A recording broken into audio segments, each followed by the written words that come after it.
இயேசு கிறிஸ்துவில் எனக்கு பிரியமான சகோதர சகோதரிகளே, இன்றைக்கு திரு அவை நமக்கு கொடுத்திருக்கின்ற நற்செய்தி லூக்கா நற்செய்தி அதிகாரம் 6 இறை வார்த்தை 20 முதல் 26 முடிய.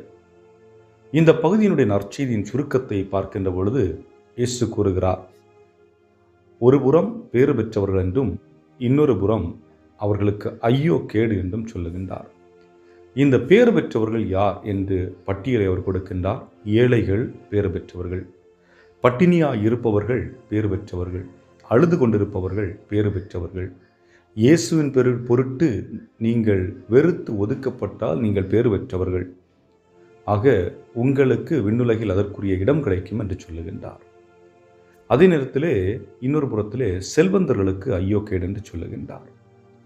இதை நாம் எப்படி புரிந்து கொள்வது? ஏனென்றால் எல்லா ஏழைகளும் இதில் அடக்கம் அல்ல, எல்லா செல்வந்தர்களும் இதற்குள்ளும் வரமாட்டார்கள். காரணம், ஏழைகள் இந்த சமூகத்தால் புறக்கணிக்கப்பட்டு, ஓரம் கட்டப்பட்டு, ஒடுக்கப்பட்டு, அவர்கள் முன்வந்தும் முயற்சி செய்தும் அவர்களுக்குரிய தேவையான பொருட்கள் அல்லது தேவையான உணவு இவைகள் கிடைக்காத பட்சத்திலே அந்த மனிதர்கள் எதிர்காலத்தில், அதாவது ஆண்டவருடைய பார்வையில் பேறு பெற்றவர்களாக கருதப்படுகின்றார்கள். ஆனால் அதே நேரத்திலே ஏழைகளாக இருப்பவர்கள் மற்றவர்களை அண்டி பிழைத்து எப்படியாவது வாழ்ந்துவிட வேண்டும், மற்றவர்களை ஏமாற்றி வாழ வேண்டும் என்று வாழுகின்ற மக்கள் இந்த நிலைப்பாட்டிற்குள் வர முடியாது. அதே போன்று செல்வந்தர்கள் என்று எடுத்துக்கொள்ளுகின்ற பொழுது, செல்வந்தர்கள் இரு வகையாக நாம் பிரிக்கலாம். ஒரு சிலர் என்ன செய்வார்கள்?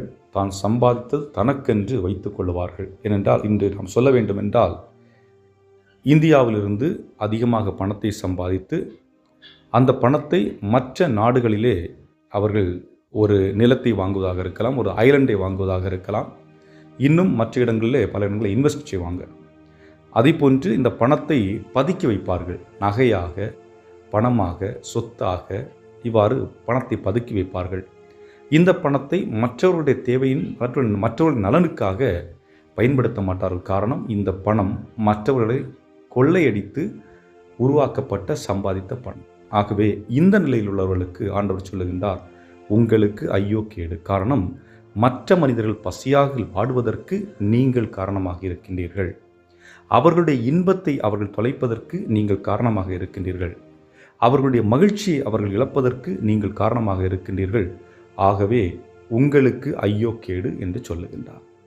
ஆனால் அதே நேரத்திலே இன்னும் சில வசதி படைத்த மனிதர்கள் தங்களுடைய சொத்தில் 10 ஒரு பங்கு அல்லது ஒரு குறிப்பிட்ட அளவை அவர்கள் ஒதுக்கி வைக்கின்றார்கள். மாதம் மாதம் ஏதாவது ஒன்றை நாம் செய்துவிட வேண்டும், குழந்தைகளை படிக்க வைக்க வேண்டும், அதை படிப்பறிவு பெற்றிருக்கின்ற அந்த குழந்தைகள், நன்கு படிக்கின்ற குழந்தைகளை படிக்க வைக்க வேண்டும், ஏழைகளுக்கு வீடு கட்டி கொடுக்க வேண்டும், மருத்துவ செலவு தேவைப்படுகின்றவர்களுக்கு மருந்துகள் வாங்கி கொடுக்கக்கூடிய ஏற்பாடுகள் செய்ய வேண்டும் என்பது போன்ற பல உதவிகளை செய்து கொண்டிருப்பார்கள்.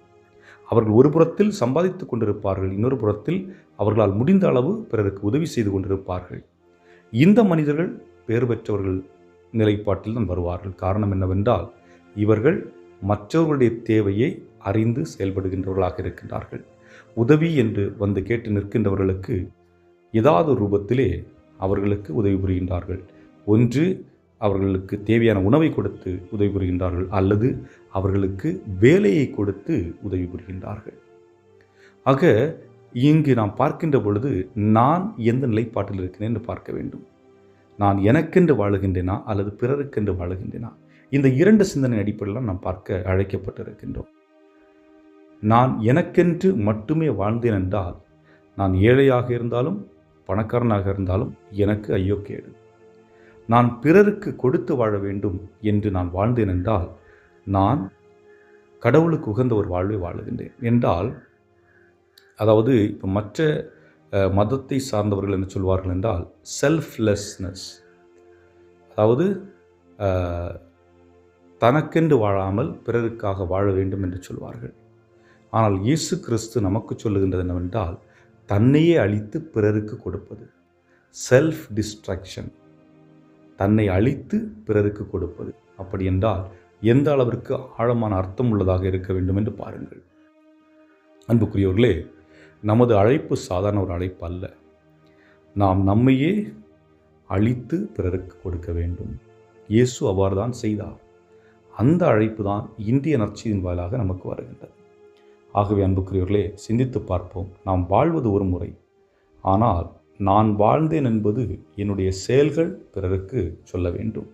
என்னுடைய செயல்கள் எனக்குரியதாக இருந்தால் அது நிச்சயமாக என்னை என்னோடு பின்தொடர்ந்து வந்துவிடும். நான் நிலை பெறாது. ஆனால் என்னுடைய செயல் பிறருக்குரியதாக இருந்தால், அதற்கு எடுத்துக்காட்டு அன்னை தெரேசாள். அவள் ஒரு சாதாரண ஒரு பெண்மணி, ஆனால் அவள் செய்த செயல்கள் இன்றும் அவளை பேசி கொண்டிருக்கிறது. கிறிஸ்தவர்கள் மட்டுமல்லாமல் மற்ற மதத்து மக்களும் அவர்களை பேசி கொண்டிருக்கின்றார். காரணம், அவர்களுடைய சமூக சேவை என்பது கிறிஸ்தவர்கள் என்று பாராமல் மனிதன் என்ற அடிப்படையில் பார்க்கப்பட்டது. மனிதர்கள், அதுபோன்ற நாமும் இங்கே மதம் என்ற ஒரு சாயலை யாருக்கும் பூசாமல் மனிதம் என்ற ஒரு சாயலை பூசுவோம்.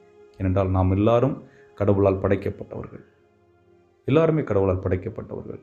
நாம் தனித்திருந்தாலும், ஒருவர் வெவ்வேறு நிறத்தில் இருந்தாலும், வெவ்வேறு மொழி பேசி கொண்டிருந்தாலும், வெவ்வேறு உருவத்தில் இருந்தாலும், நாம் ஒரே கடவுளால் படைக்கப்பட்டவர்கள். ஆகவே அந்த இறைவன் விரும்புவது என்னவென்றால், நான் உங்களை படைத்திருப்பது நீங்கள் உங்களுக்காக வாழ்வதற்காக அல்ல, மாறாக நீங்கள் மற்றவர்களை வாழ வைப்பதற்காக.